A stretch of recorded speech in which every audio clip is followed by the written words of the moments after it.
আবারও বিগ বাজেটের আইটেম গানে মেগাস্টার শাকিব খান, সঙ্গে থাকতে পারেন নুসরাত জাহান অথবা নুসরাত ফারিয়া। এখন আপনাদের কাকে পছন্দ? বাংলাদেশ থেকে নুসরাত ফারিয়া এবং ভারতের কলকাতা থেকে নুসরাত জাহান, কাকে আপনাদের বেশি ডিমান্ড? কোন সিনেমায় শাকিব খান এবার এ দুজন অথবা যে কোনো একজনকে নিয়ে আইটেম গানে বড় ধামাকা নিয়ে আসছেন? চলেন বিস্তারিত আলোচনা করি আজকের এই ভিডিওতে। আপনাদের সাথে রয়েছি আমি ওয়াসিম। রিসেন্ট টাইমে শাকিব খানের সিনেমা এবং আইটেম গান দুটি যেন মিলেমিশে একাকার। তুফানে আমরা দেখেছি লাগে উড়াদুরা অথবা দুষ্ট কোকিল। দুটি গান সারা বাংলাদেশের অলিতে গলিতে চমৎকারভাবে বেজেছে, মানুষ লুফে নিয়েছে। এরপরে আমরা বরবাদে দেখেছি চাঁদ মামা, সেখানে নুসরাত জাহান শাকিব খানের সঙ্গে যে ডান্স করেছেন ভাই, এক কথায় দারুণ ছিল, আমরা বেশ উপভোগ করেছি।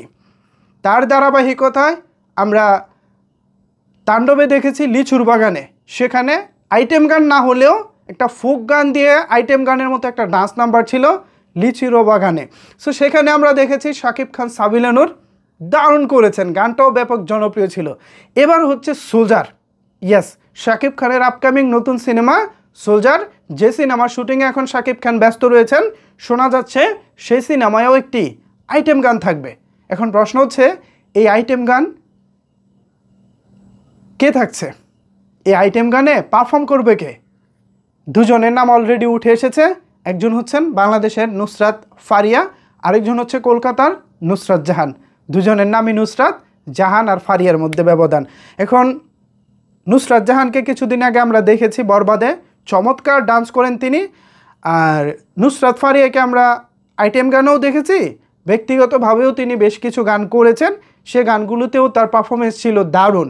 আইটেম গান হিসেবে নুসরাত ফারিয়া খারাপ হবে না, ভালোই হবে। আমি চাই বাংলাদেশি নায়িকাই থাকুক।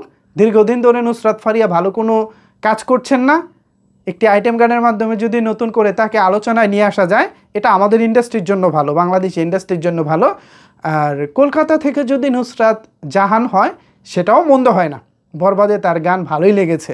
সাকিবিয়ানরা কি বলেন, ভালো ছিল না? আমার মনে হয় আপনাদেরও পছন্দই ছিল চাঁদ মামা গানটি। দুর্দান্ত সেট, দুর্দান্ত গান, দুর্দান্ত ডান্স, সব কিছু মিলিয়ে চাঁদ মামা একটি ট্রেন্ডিং সং ছিল, পুরো ওয়ার্ল্ডে টপ চার্টে ছিল। সো সেই জায়গায় ভালো একটি অডিও গান হলে, ভালো একটা কোরিওগ্রাফি হলে, ভালো একটা সেট হলে এমনিতেই গান জমে যায়। এখন দেখা যাক সোলজারের পরিচালক আমাদের জন্য নতুনত্ব কী রেখেছেন। আপাতত আলোচনায় রয়েছেন নুসরাত জাহান অথবা নুসরাত ফারিয়া। এখন কাকে চাচ্ছেন আপনারা, কি ভাবছেন এ বিষয়ে? জানিয়ে দিন আপনার মতামত নিচের কমেন্টস বক্সে। ধন্যবাদ সবাইকে এতক্ষণ আমার সাথে থাকার জন্য।